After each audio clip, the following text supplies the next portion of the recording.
Look at how awesome this is. You never see me coming. My name is Bass Reeves, and I'm the first black deputy U.S. Marshal west of the Mississippi.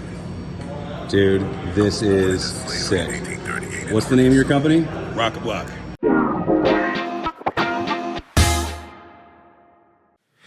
All right, Printlife, welcome back to another episode. Very excited to be able to have you. We've got an awesome one coming up. But right before we start, Steven ran the marathon. Congratulations. Thank you.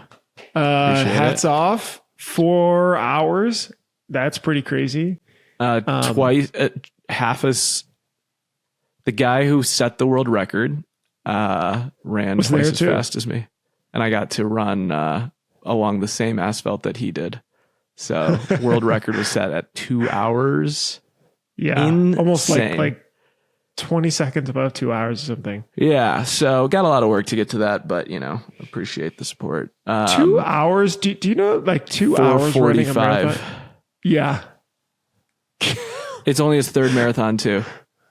Yeah. I'm speechless. I can't understand how to do that. By the way, did running that take away from time that you would normally spend on the business?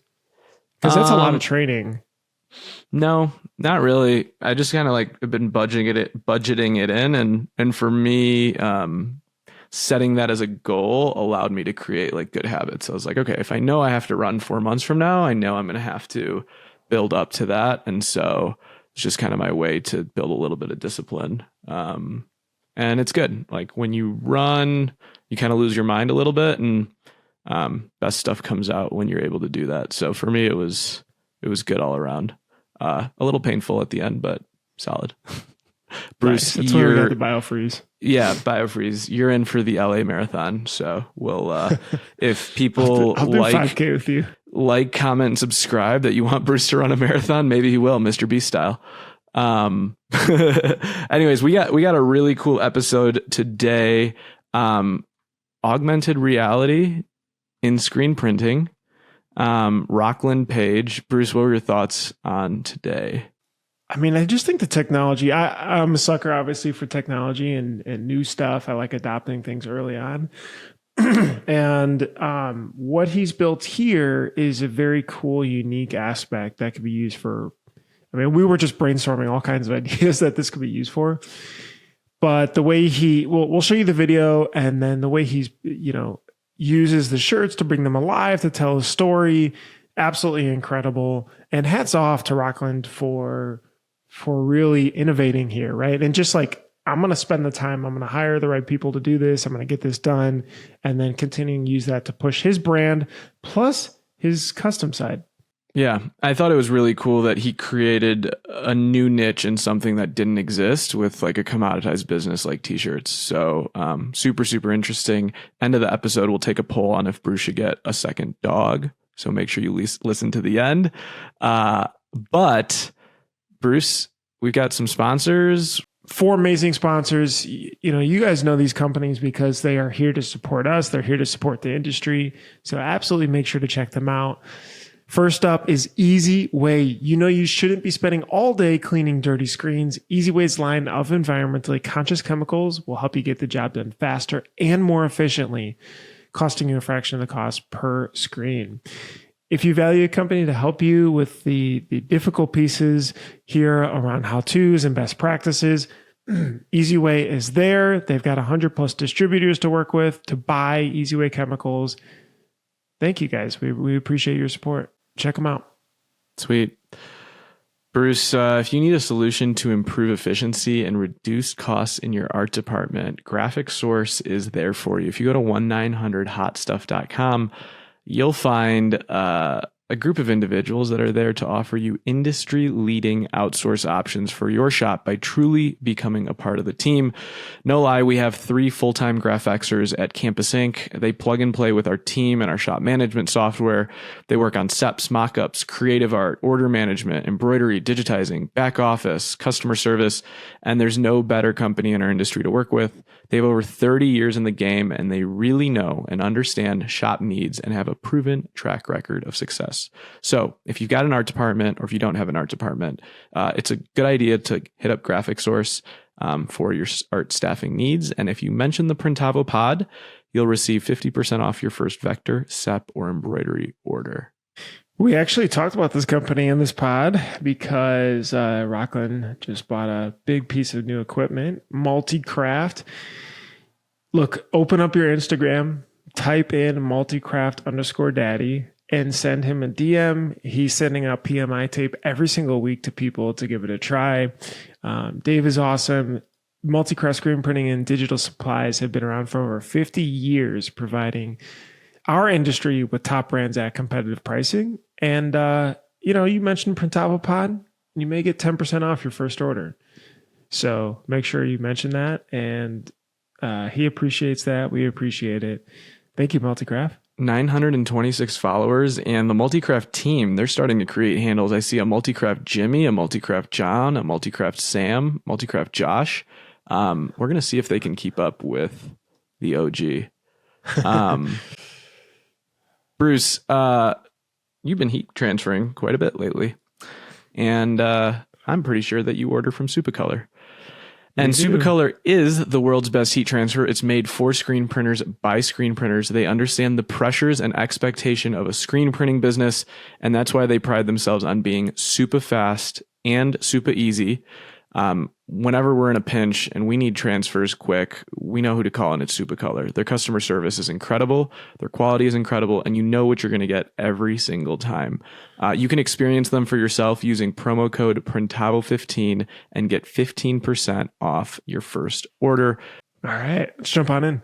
A little bit of backstory. I sent Steven the video of you and Matt Marcotte hanging out and him bringing this iPhone app to your shirt, like this one that you're wearing, and it came to life when it zoomed in on any of the people's photos on there and started talking and kind of gave a backstory there. And it was really cool. Matt texted me it, and we were like, wow, we got to talk to Rockland a little bit more about this, because there's not a lot of cool, innovative tech in the apparel side. And when we see it, we got to bring it on here. Yeah, well, I appreciate you having me on. Rockland, are you a White Sox fan? Somewhat. I'm not a huge baseball fan, but since I live in close proximity to Chicago and live on the South Side, it's kind of mandatory to have, either Cubs or White Sox gear. So we're Chicago fans are struggling right now. So yeah, I mean, Chicago hasn't been great at baseball. The Sox, 2005 when they won the World Series. Yeah, 2018, 2019 for the Cubs. So it's just occasionally they excite us. Yeah. Occasionally, but that's okay. We're good. We're good, happy losers. So just happy we got a team, We're just happy we got a team. We're just happy to watch sports. So anyways, yeah. So tell us about, and Chris will have to flash this video up.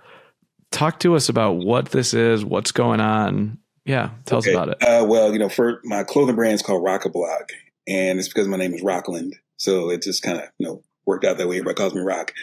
And with my clothing brand, I always wanted to bring history to life or have a story to tell and just have my, work be a conversation piece. And so I actually did a design a few years ago called The Freedom Fighters, which had other great Black pioneers on it, such as Frederick Douglass, Harriet Tubman, Marcus Garvey. And people always talked about it and just said, hey, that's a cool shirt. I want to know who those people are. And so when I came across the software a few years back that could actually, bring augmented reality to about anything, I said that would be really cool to apply to a shirt. And so a couple of years ago, I, got a buddy to, with me to help me, do the animation and hire some voice actors, and we made the shirt work. And we were looking at what apps we could use to, really bring this to life, and there were so many different options. But we decided on Instagram. So these are all activated through custom Instagram filters, because pretty much everyone has Instagram on their phone. You don't have to download a third-party app. You don't have to learn a whole new, software or pay for anything. And so when you go to my custom filters and you bring up any of these characters, you just hold your phone over it. Bass Reeves, Mary C. Cole, Bessie Coleman, any of these characters will come to life and just give you their life story. It's not just shirts. It actually works on, I know you see, these enamel pins right here. I have skateboards. Pretty much anything I put these images on, the augmented reality function will work. Come to life through Instagram, you're saying? Yes. Or do you download an Interesting. So, and is that like a geo filter thing where you have to be close to a certain location, or how do you get the not at Instagram all. filter? It's basically like facial recognition. So the filter recognizes these faces and these are the triggers. So if you go to my profile, RockaBlock brand, and you scroll over to the effects tab, and you'll see all the lists of all the filters I have. You just pick the character you want, click the button that says try it, hold it over the shirt or sticker or patch, whatever it is, and it'll come to life. Okay, it's like Snapchat filters, sort of, right? Yeah. Like, yeah, kind of like Snapchat filters. And so, but you're kind of programming it in the background, if that makes sense. Yeah. Like through these. So did you have to submit these filters to like Instagram to get approved? Can anyone do this? Like, yeah, you have to submit it for approval. You have to know how to use the tools for one. I was able to build a team to, help me get everything together. So this is basically a full-on production. I had to, of course I did the artwork, had to do some basic animation, had to hire voice actors, had to hire someone to write scripts. And then of course the programming and the coding to actually make it all work. And then you submit it all to Meta and then they either give you the thumbs up or thumbs down. wow. And so really you're just using Instagram because it's the easiest interface for someone to open up Instagram, find the filter, scan or like put it over there, and then it'll kind of start talking to you basically. Yeah, pretty much. And eventually I would love to have my own app where everything's just in the house and I can, have a little more control over everything. But for right now, for what we're doing, this is perfect.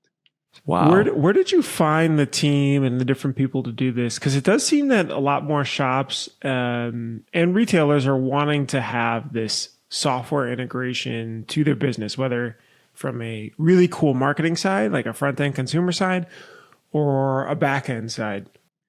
Well, I mean, these are all people just I knew throughout life. A couple friends from college, former colleagues from work. I've been a graphic designer for over 20 years now, and I've met a lot of people in the industry. So a friend of mine that worked in the graphics department with me at the Chicago Tribune, we got together and said, hey, I got this idea. Help me make this work. And then a buddy of mine from college who's all into coding and AR and all these things. And I told him the idea, and he said, hey, we can make this work. So we got together, had a couple meetings. I said exactly what I wanted to do. And we all just put our heads together, and now we got this end result. Wow. So you just have a really good network. Yeah, that's pretty sweet. Everyone's going to be like, oh, because I've seen, what's the company that does, you can put like an NFC tag in a shirt now. Yeah, someone has it on the sleeve where you get your phone close to it and it can pop up anything. Like for an ad, it's a lot more for if you're at a trade show or something. Oh, yeah. Don't scan this QR code or take a business card to scan my shirt. Or like if you go to a concert or something like that, like you're turning merch into a collectible is what you're doing, right? So who is your customer then, right? Like, so you make this and then you're kind of doing like there's something educational about this. Like, talk to us about your customer. So initially I want to just, highlight Black history and tell stories. But, this, goes way beyond that. I can basically turn anything into an augmented reality experience. But for these particular shirts, I really wanted to highlight Black heroes that didn't really get a lot of recognition. Everyone knows Frederick Douglass or Harriet Tubman or Martin Luther King or Malcolm X. But how many people know who Mary Seacole is? And maybe only a handful of people know who Bessie Coleman is. And so I just tried to, find a way to, integrate, really, dope design, illustrations, technology and storytelling all into one place where you just get this whole experience. So anyone who's interested in history, storytelling, art, design, who just really wants to, make a statement with their tees. Because, T-shirts, are a whole different realm now than what they were in like 30, 40, 50 years ago. I mean, T-shirts are like a part of who you are as a person. And, you can wear a T-shirt under a blazer to a business meeting, see people on the red carpet wearing T-shirts. Everyone has their favorite T-shirt, even if it's got like, bleed stains or holes on it, it's your favorite T-shirt and it tells something about you. So why not really create this whole experience around what's important to you with your apparel?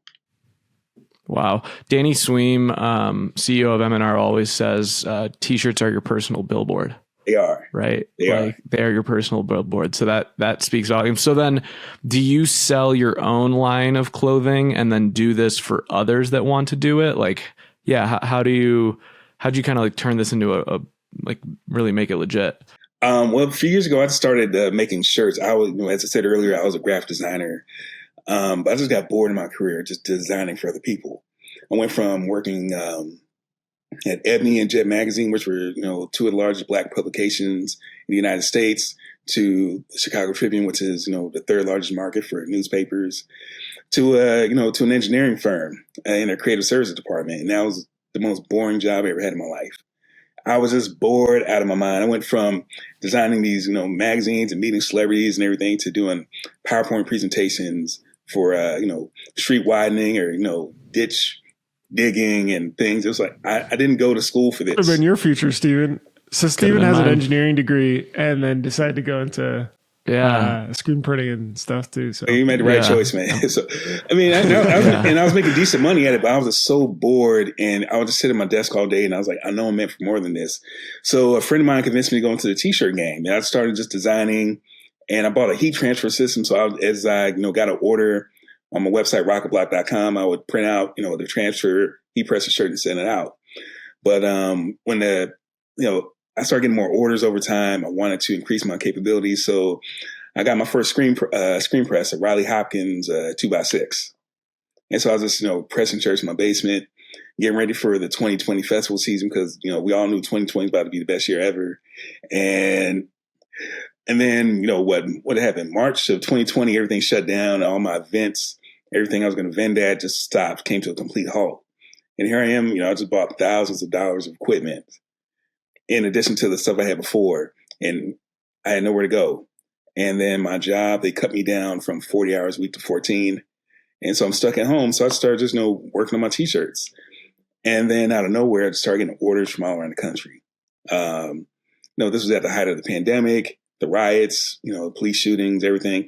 And I think a lot of people want to support Black-owned businesses. And so I just started showing up on people's Google searches. And then, so it started shipping out to LA, New York, Florida, Texas, all over the place. And then one day I got an email from a producer at ABC7 Chicago. And they said they saw my brand online, they saw my website, and they wanted to feature me on air, live. And just like this, it was a Zoom chat. I'm on air, on live TV with the anchor, and I'm in my house. And I remember I just couldn't even hear what the anchor was saying because the sound quality was so bad. But he was asking me about my business, what it stood for, and, my designs. And they're showing some B-roll footage of me making shirts. Then as soon as I got off the air, my phone blew up with orders from all around Chicago. And I was used to getting maybe, 5 or 10 a week. Within those few hours, I had over 100 orders I had to fill. And so I'd already been in business a couple of years, but that put me on the map. And so I was like, okay, if I want this thing to grow, my job sucks. Let me take a risk. And so I actually moved everything out of my house and got a storefront in Merrillville, Indiana. And so things just kind of grew from there. So I decided I do custom printing, I sell my own clothing brand, I do graphic design services, and then I even host educational events. So I have, and people come in and, see how screen printing is done. Just teach people how to get into the t-shirt game because a lot of people want to do it, but have no idea how to. And so I just use all these different aspects of my business to, really create a robust business for myself. Wow. It's a really cool journey. I'm kind of curious, and for you too, Steven, do you why did you buy the Riley Hopkins press versus keep using the heat press? Was it a volume thing or? It was definitely volume because I was cranking out a lot of shirts. Just to heat press a shirt one by one, print out the transfer, put on the adhesive. I mean, it was cool for, the first few shirts.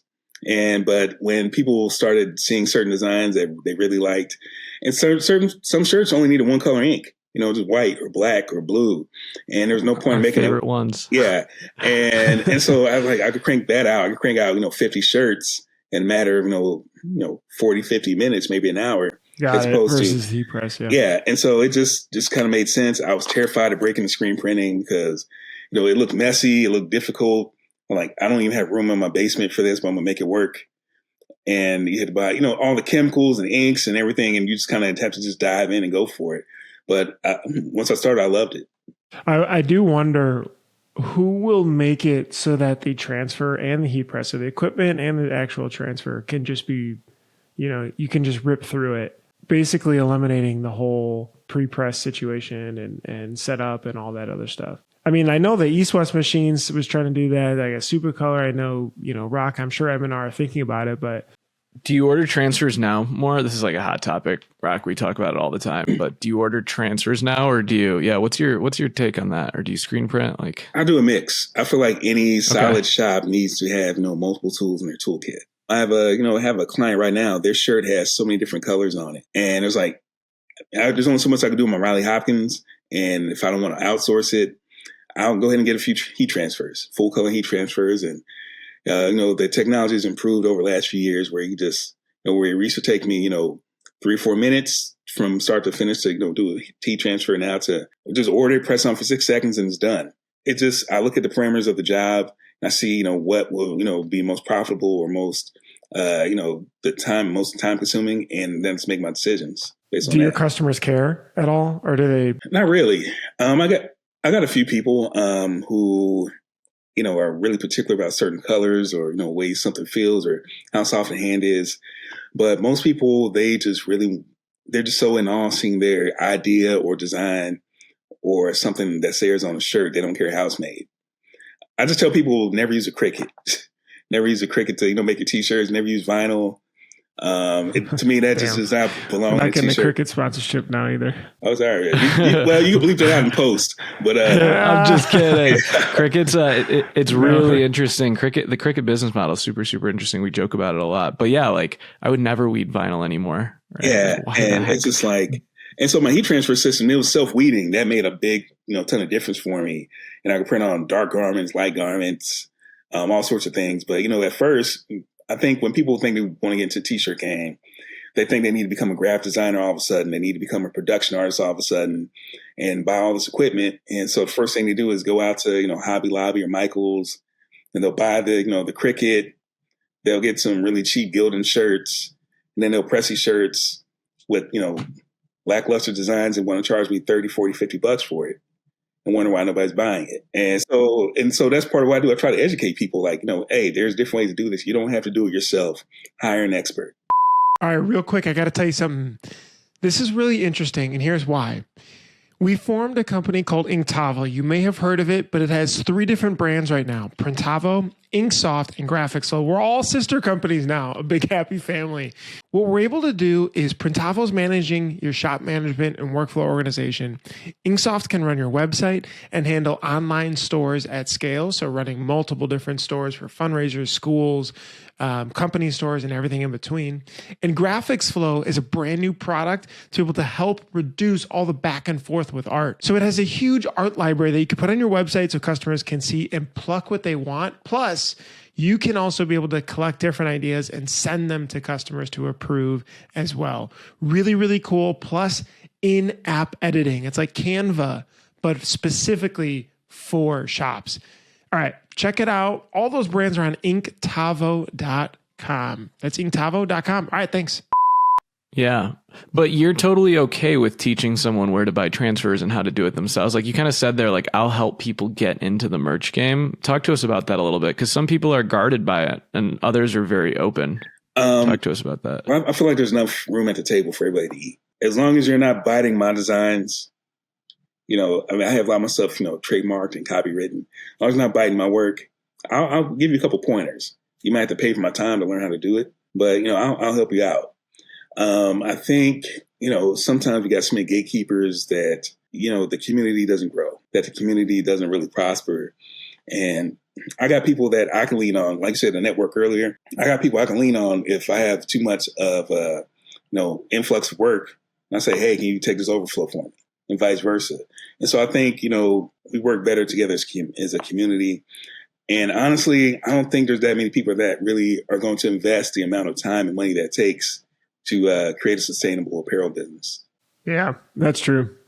I don't know. I think it's with the way the creator economy is running now, you can get started so much easier than you could 5 years ago, 10 years ago, 20 years ago, right? And so like the fact is these tools are at our fingertips and they're going to get used one way or the other. And like, they're going to be done by 20-year-olds that know how to use these tools better than we do. Right. Like I had a student, this is really funny. We quoted a job and, it was higher than he would have liked. So he's like, oh, I just used AI and I ordered it from another company and then I upsold it to the customers. And I'm like, for the art, you're saying it was hard. Yeah, like he just like did it by himself. He went and sourced the shirts himself, got them printed and sold them. And I was just like, okay, buddy, not how this works here, but I'm really impressed that you did that. But at the same time, I'm like, I shouldn't be mad at him. He used the best tools to his availability and he went out and figured out how to do it and he got them done and made some money on it that I couldn't do. So like, it's kind of like, you're like, okay, like you gotta not watch out for them, but almost embrace the fact that, you know, that generation is going to be prying at us and you know, learning and stuff. So I don't know. The market's changing so quick. It's hard to keep up. But I also think that the way the distributors are set up too, that basically anybody can open an account, that it's just having to adjust more to that market versus they're not like a secret. Like, I mean, you could even buy fairly cheap blanks if you just search, you know, wholesale Jiffy blank shirts. t-shirt, like blankapparel.com or, you know, some of these other ones that are only like 50 cents more or $1 more than S&S or Sandmars. But I don't know. Rock, do you ever feel threatened by competitors like that, like coming in, learning and trying to do it better than you? A little bit. And I think, you know, that's what keeps me going. That's what keeps me, you know, trying to innovate and, you know, say, come up with stuff like this and stay at the front of the game. There's always going to be some competition. There's always going to be somebody that's better than you, but there's always going to be somebody worse than you. And I think that's where brand loyalty comes in, where you start to really gain your following. You build relationships because, this 20-year-old might be able to do it cheaper, but maybe their customer service sucks. Maybe their work ethic sucks. And I'm finding that, you know, that's pretty common now in a lot of like, you know, 30 and under, you know, they don't know how to, you know, talk to people. They don't know how to relate to people. And so a lot of people come back to me because, you know, they like how, you know, I service them. And it's changing so fast. I have no idea. I'm just jumping in this and just doing the best I can at times. I have a question. Once you release this, it obviously is very like engaging to watch. I saw the video and like, do you have other copycats that will try to do the exact same thing? No one yet, but I know somebody will eventually. And maybe they got bigger, you know, social media following than me. But again, if I have this product and I don't tell anybody about it, I can't sell it. And so that's a question I get from a lot of people is, no, they have ideas, but they're afraid to put them out because they're afraid somebody's going to steal them. So they never do anything with it. And so I say, you got to put it out there. You gotta, you know, take a risk. There's always gonna be a copycat of something. Again, you know, just you have to protect yourself as best as possible. So I protect my artwork. I protect my brand name. And that's the best I can do right now as a, you know, as an individual artist and, you know, business owner. Would you ever teach other shops how to do what you're doing? For a fee. Or I would do it for them, you know, if they don't want to take all the, you know, extra steps, because somebody's gonna have to, you know, somebody's gonna have to get the computer programmer. Somebody's gonna have to, you know, hire the script writer if they want this level. It might just be something. That's an interesting business model. I think about if you almost white labeled that service as, you know, an app that you can do any type of art or sort of this to make this process easier, so you don't have to go out and hire out these people and everything. Hey, you use this, you got to pay, you know, whatever monthly or something for it, and then you can set it up on your end to do it. Yeah, that is one of my plans. And as I'm expanding my business, it's just been kind of crazy, just going from a solopreneur to, you know, trying to build a team, whether they're contract workers, actual employees of mine, and, you know, learning how to, you know, delegate and see how we can make this thing grow and scale up. So what do you think, Stephen, could this be used for training in a way? Like when I saw this in that video, it pops up really cool again. I was like, wow, a lot of people, like you've set up QR codes in the shop and things so that, you know, it pops up a YouTube video and you're trying to get people to use it. But it is kind of, it does have some friction, right? Like it's, you know, you got to pop it up, opens YouTube, you start playing it. Versus what happens when you open an Instagram app like that, it's like right away. It like just starts going right away. Could that like almost help train, like I don't know. You start to see a world where I watched that Apple conference with that new Vision Pro thing, that $3,000 or $4,000 head device, and it literally it literally enhances reality with what things are happening. And Yelp even has this where you can hold it up and you can see directions right on the street if you're looking through the screen. I mean, could that be of interest on the trading side? Are there other applications maybe? I think so. I mean, we're entering into the metaverse. It's still in the early stages for a lot of people, but I think as our reality becomes more augmented, people are going to want, apparel that's next level, next gen. And like you said earlier, your shirt is your personal billboard. When you walk past somebody, you have the headgear on, and all of a sudden their shirt just starts talking to you or, interacting with you. That'd be pretty cool. And, that's something we see, happen when we're playing video games or, doing anything online. We're interacting with other characters. We see their stats pop up. We see their bios pop up. Why couldn't that happen when, you walk past and look at someone's shirt? And that's where I think some people would look at this and be like, what's the point, right? Like this just another, they say metaverse, but there's a cool factor that makes us all go like, oh, that's cool. And the second that cool factor is added to your product, it is now worth a ton more than you originally sold it for. And it's something that people look and say, that's cool, I want it. Like all those things we had as kids. What are those Tamagotchi things or whatever? Yeah. Like it's a collectible, right? And so have you ever tried to partner with pitch this to big musicians? I just imagine if T Swift had this on her merch. Yeah, go crazy. Right? Go crazy. Have you tried to do that at all? Not yet, because we're still just getting started with all this. Even though it's been a couple of years, I'm trying to build my library and make sure my team is solid before I can actually pitch something of that magnitude. But that's next. Probably that's next. Damn, that'd be crazy if you could somehow trademark whatever this and license the tech out. And so I've been working with museums. They're pretty interested in this, the historical aspect. Oh my galleries. gosh. If you hovered over a painting or something and it really came to life to tell you. Yeah. And so I'm actually going to DC in 2 weeks for a pop-up shop called the Black Boy Art Show.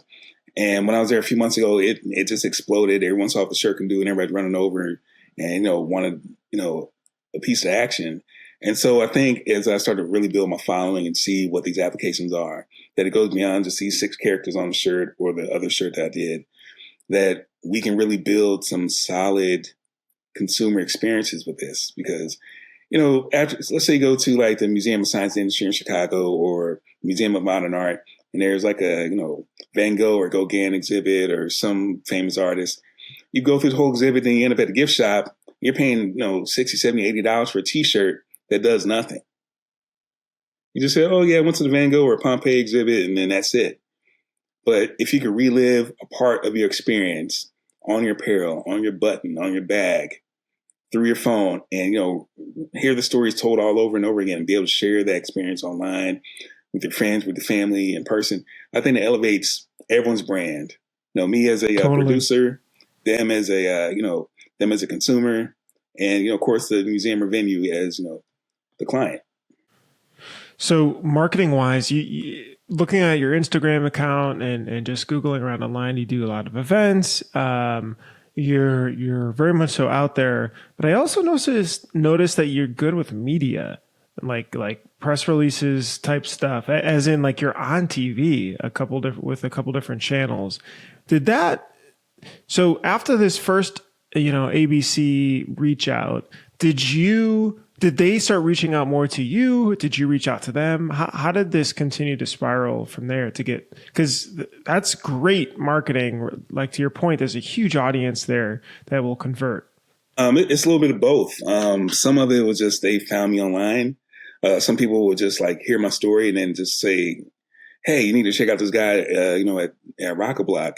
And there were a couple of instances where I ran into some people in the media and said, hey, you want to check this? Look at my shirt, look what it can do. I'd love for you to come to my shop one day. So it's been a combination of things. And I'm usually really surprised when I get just a cold call or email from somebody from the press or the media. I'm like, oh, wow, okay, sure, I'll do it. But it's become so crazy that it's I feel like I'm on TV or on the radio every few months now. And it was just, I just started making shirts out of my basement. It was, I didn't think it'd be this big. I still have a long way to go as far as like, what I'm doing and how much money I want to make and grow in the business. But just these opportunities, just because I decided to step out from my 9-to-5 job and do my own thing, I think people admire the story, that you're chasing your dreams and that you're doing this thing. So long story short, that really, pulls a lot of people in, creates a lot of interest. And of course, social media helps a lot too. I don't think there's another shop that I've met that is taking the same approach that you are right there, Bruce. No, not especially on the media side. Like the fact that you're thinking about education, culture, storytelling, history, and then applying it to such a simple medium. Like you're creating this niche. You're fabricating a niche out of a space that didn't formerly exist. You're like finding the white space. Like you're finding the white space here, and like you're building something out of it. And so like my mind is exploding right now of like, holy shit, this could be sports. This could be, and you got pins and buttons and all that other stuff, right? Yeah. The athletes. Oh my gosh. If you hover it over and it pops up a clip of them doing some dunk or whatever the deal is. And Rock, when all the NFT crap was coming out, whatever, how were you thinking about this in crypto land, NFTs, like all that stuff? My brother, he kept saying, "Hey man, you need to get into this NFT space." And I was like, "What's an NFT?" I never even heard of that. And just all in 2020 just kind of came out of nowhere, and it just didn't make sense to me at the time. It still doesn't quite make sense to me. It's like, all right, you're paying hundreds of dollars for a JPEG. No, but you get the JPEG, not just a JPEG. You get the JPEG. And I'm like, I don't know, man. I don't know, man. It just doesn't seem like I'm used to physical products. Physical product. I get the .psd? Yeah. Can I get the .ai? The layered file or something, and it just didn't make sense to me. So I didn't really put too much stock into it because I started looking into it, but it was moving too fast. Crypto was too volatile. I had a little bit of money in Bitcoin, but it just didn't make sense to me. And I'm still old school where I want a physical product in hand, because how can I know if my JPEG, somebody else can just download the same thing, but I don't care if it's time stamped or, encrypted with something. I need something in hand that I can look at, that I can feel, that I can put on. And so I didn't put my stock into it. I think what's really interesting about it is the technology that you're building. Like, let's just take a White Sox night at the Sox Park. If they wanted to do something, give away 1,000 t-shirts, you could literally turn that experience like upside down for them and just make it incredible. Yeah. By doing that. And so like with the way kind of society is moving, and you see marketing teams trying to find better ways to like engage with fans and audiences and stuff, like you're kind of creating this wedge for yourself. I'm curious, talk about your business growth. You don't have to share financials if you don't want, but like how much has it really like grown since you've really stepped on it? So my first year, I didn't really keep track of numbers my first year because it was a hobby. But 2020, I was still in my basement. I made like $19,000. I was like, okay, great. That's awesome, from selling t-shirts. But as soon as I moved into my storefront, my revenue went up to six figures, 100,000. Then the following year, it got close to like 140. Of course, now I have a lot of overhead because I got paid for rent, and lights, and water, and all this stuff. But the experience is like, really changed. And so I definitely see a lot of growth. I'm actually going to be moving my shop pretty soon. Still working on location. And I'm actually upgrading my, simple Riley Hopkins to a automated rock in the next few months. Oh, yeah. So I'm excited about that. Same space. Is that why you know Matt Marcotte, or yeah? Tell us about that. So I met him at the Multicraft showroom in Schaumburg, Illinois. And Multicraft Daddy's base, yeah. And so I just happened to go there because I found out about the place because I met Ryan Moore last year at the impression show in Texas, and I showed him the shirt. He was just blown away by it. And so when I saw he was going to be in Schaumburg, hey, let me check out this showroom. It's it's like an hour and a half away. So I drove out there, met some guys, and they were just like, hey, let's connect. And so the relationship just grew from there. I actually got a grant from the state of Indiana to help me with the purchase of my rock. They're giving me and so it just had somebody just give me a grant to help purchase this equipment. They're giving me half of the money, and I'm like, wow. So I have to take this opportunity and do it. Incredible. Yeah, that's huge. Yeah, and so just to be able to keep my stuff in house, not have to farm out all my work, that really will enhance the experience for me personally, and increase my revenue and productivity. There was a post that went on one of the Facebook screen printing groups about handling customer blanks. How do you handle that? Do you charge for that? Do you I do. upcharge on the printing costs? I upcharge everything. He's got a customer in front of him. Well, she's on the retail. Say it in a. Well, she's on the retail side, but I upcharge everything. I make sure that whatever I do is profitable for me. So I'm still working on getting a better calculator for my pricing. So when I have somebody take orders for me, like an employee, that the pricing already set in. But I definitely want to make at least 50% on what I pay in, regardless of the blank. You're saying them bringing it in or not? Yeah. So if they bring a blank, I still charge like a slight upcharge for it, but I just prefer to get the blanks for them. Just because if they bring in 99 shirts and I somehow mess up 2 or 3, I'm like, oh crap, I just messed up this person's blanks. So and I have to try to find them. But I just prefer because I know what fabric works for me. I know which brands work best. But every now and then I get somebody that comes in with these Gildan shirts that feel like burlap sacks or potato sacks, and they want they want the super intricate design on it. It's just like, oh boy, all right, here we go. I'm gonna try to make this work for you, but. Bruce is really good at printing, and if you brought him to help, he wouldn't make a single mistake. So I volunteer him next time. Can I tell you guys a quick story? So go for it. So my wife's got this heat press, and she's got a brand she's been working on, like in the Filipino community and everything. By the way, if you need to help someone, Rockland, you can. Oh no, my intern just came in, so. Oh, okay. So Randy, So she does a lot of events too. She does these different like Filipino events, and she sells a bunch of stuff there and takes pre-orders and then prints it later. Anyway, so this one guy comes up, he's like, oh, do you buys a couple things, and then he's like, do you guys actually print stuff for custom things? Like I have my son's baseball thing coming up. We need about 20 shirts. I'm just like overly optimistic about everything, and I like whispered to her like, yeah, take it. Like I want to try. Do this. I'm gonna, use my Printavo account, and so I thought it would be kind of fun. Anyway, so the job's 2 weeks out. So I'm like, all right, we've got plenty of time. I'm like, hey, give me your cell. Let me know the quantity, and then I'll send you back a quote. We'll get a down payment, and we'll move from there. Message him. Don't hear anything for 5 days. So I'm like following up for a couple of days. Right? Don't hear anything for 5 days. So I'm like, okay. Hey man, look, like to get this done for you, we need to get this. So he finally sends me the quantities after 5 days. Now we've only got basically 1 week left. So I'm like, all right, great. So here's how much it's going to cost. Send that back over. Silence, right? Silence for another 3-4 days. Again, I'm like, look, now I'm at the point where I'm not going to be able to ship these to you. So Chrisette's going to have to drive them to you 30 minutes to drop these off for you. And finally sends back the down payment. Now we're like 3-4 days out from when he needs it. Order the shirts, get them in basically that morning, print them on the heat press in her room, give it to her for her to drop off after work. And finally he gets it and he pays the rest. I was just like, all right, never mind. We're done here. That was a fun experience, and it was funny. I told Justin this the other day. He's like, "Damn, dude, you're not gonna do that again, are you?" And he's like, "Welcome to my world." Yeah. And Bruce, is that when you texted me? So Bruce is not he needs to stick to code.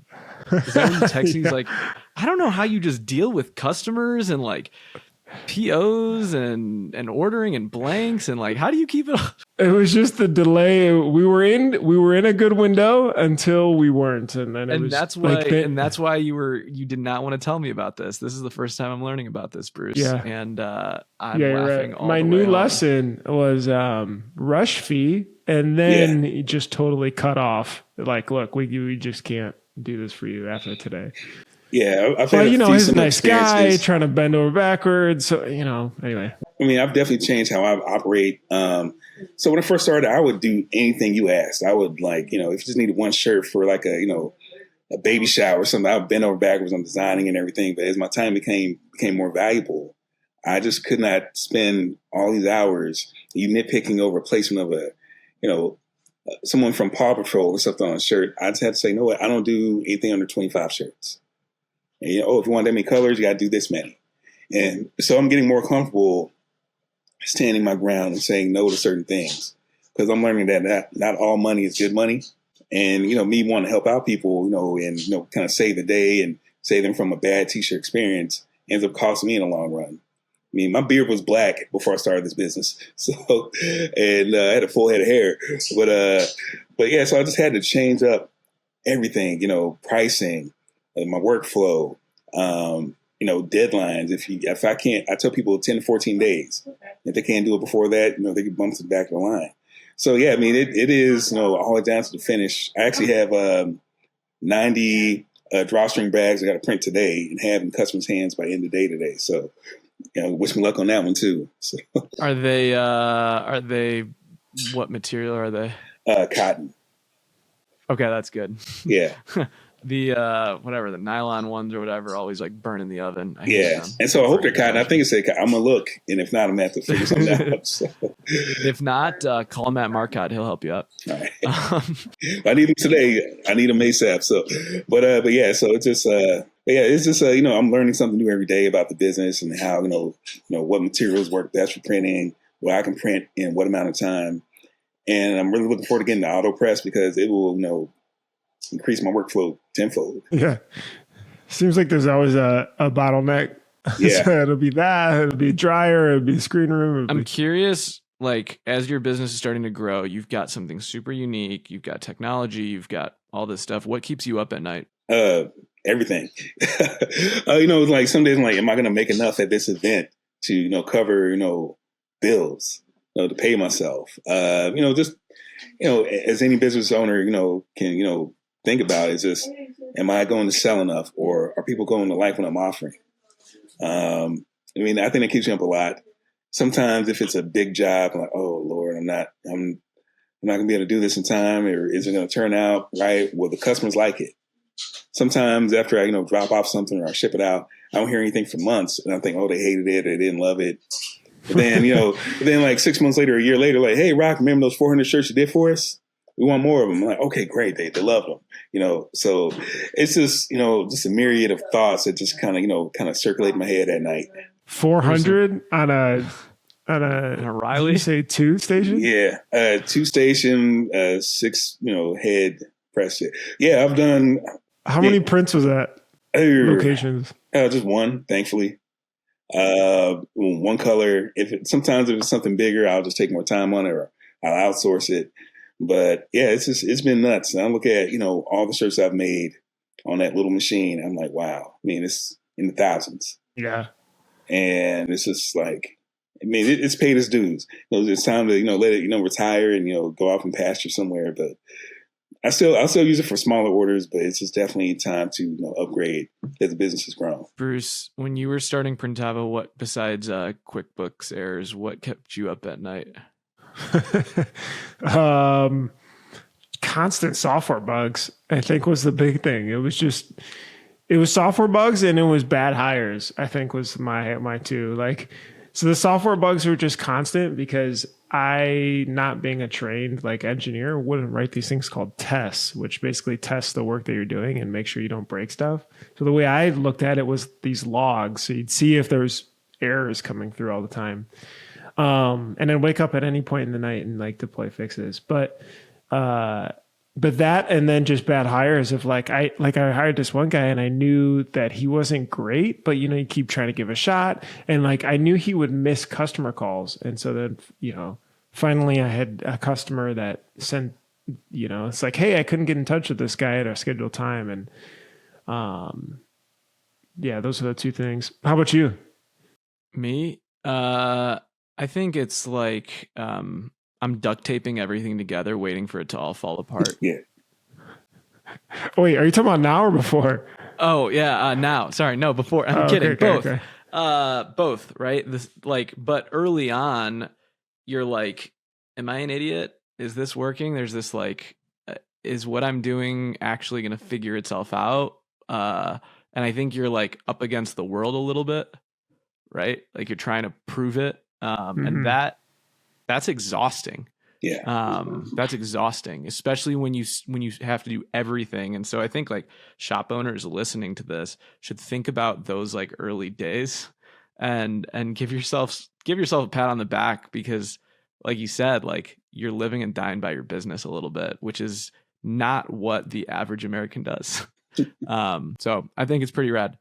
You're so right. You know what? And I think writing or literally taking an hour to actually think about everything you accomplished in that previous year, because it's so easy to forget everything. Like, I mean, Rockland, what were you doing a month ago? Do you remember like or 2 months ago? It's just everything is like this week and next week and this week and next week. It's a blur, honestly. I mean, mix of like things going on in my personal life and then mix of going on in my business life, and they're all kind of intermingled. I think a couple months ago, I was probably getting ready for a pop-up event. I just do, as you say, I do a lot of those. Probably filling the order. I've had a couple of nightmare orders, a couple of nightmare customers. There are days where, my staff might not be able to make it in, and I got to, kind of handle everything by myself. So, ordering blanks, cleaning screens, applying emulsion. And it's not really a 9-to-5 business anymore. It's like I'm in here roughly 7 days a week. And even if I'm not in the shop, I'm still working, whether it's, texting the client, emailing someone or taking a phone call, or just even thinking about, a design I want to do, or a design I have coming up, or a project I have coming up. So it's just, I couldn't even tell you, exactly what I was doing a month ago or 2 months ago, unless I look at Instagram and see what I posted. So, but I just know it's just one of those ongoing things, and it's invigorating me, but then stressing me out at the same time. And it's just like, I'm a glutton for abuse, for my own abuse. Yeah. I mean, we almost love it. We almost double down on it. I would argue to say like an entrepreneur in their earlier, like they can just take so much more shit than everyone else, and they're just willing to do it. Like, people say, like, why are you doing this to yourself? Like, why are you staying up all night? Why? And you're just like, I gotta. Yeah. I don't know if that ever ends. Maybe. Still trying to figure it out. But no, I think it's pretty cool, and it's pretty special. It is. Especially for what you've built. So I'm excited to see where you take this, because like, I don't want to say what I think could happen, but like what you've built is pretty rad. So I thank you. Appreciate it. Yeah. If there's shops listening out there, right? Like, Rock, there's a lot of shops out there that work with some huge names, huge artists, huge stuff. Like, are you open to working with other shops to connect to bigger talent? Definitely. I'm definitely, I need to grow my network, need to grow, my brand. And especially as I, move into my new space, wherever that's going to be, I'm going to be more visible, and I'm going to need more hands on deck and more people I can call. And I want to be able to be a source that they can call too. Yeah. I'm excited. I think it's gonna be pretty cool what you pull It's Instagram RockaBlock. You can find Rockland at RockaBlock brand, or info at RockaBlock. Oh, sorry, RockaBlock brand. Or is it info at rockablockbrand.com? No, so it's rockablock.com is my website for retail. My email is info@rockablock.com, and then just RockaBlock brand on Instagram, Facebook. Perfect. I know. I drive by Merrillville IN all the time, so like I'm gonna totally stop by at some point. Yeah, please do. Here's the question I got, Rock, before the podcast's over. Should Bruce get a second dog? Well, how are you with the first dog? First dog's great. Okay. Don't want to ruin that either, because I think we may be spoiled. We weren't looking for your input. We were looking for, and anyone in the comments, love to get input. Rock, what do you think? I stopped at having one kid because we got it right the first time. So we have one kid, one daughter, and we're like, you know what? We're not gonna do anymore. We got it right the first time. So no sibling rivalry, no I can take one kid There to we Disney have World it. easier than I can take two. So I say stop at one, stop while you're ahead. Yeah. All right. So, Chrisette, if you're listening to this, because I know you listen to all of Bruce's podcasts, Bruce will go to every single one of your trade shows and events. If you guys can only have one dog, so he'll still go to everything for you. But Rockland, appreciate you joining us. Thanks for having me. Steven, you got to send a video when you're over there. Yeah, thanks, print houses. We appreciate you guys joining us on this week's episode. We'll see you on the next one. Thanks so much for listening. Hopefully that was informative. Don't forget to subscribe. Don't forget to like. Don't forget to hit the bell for notifications if you enjoyed this video. If you enjoy all the stuff we're putting out, it's really helpful. We love to just be able to see it. That means that we're doing a good job. To subscribe, hit the bell for notifications, and hit the like button. And I'll see you in the next episode. Bye.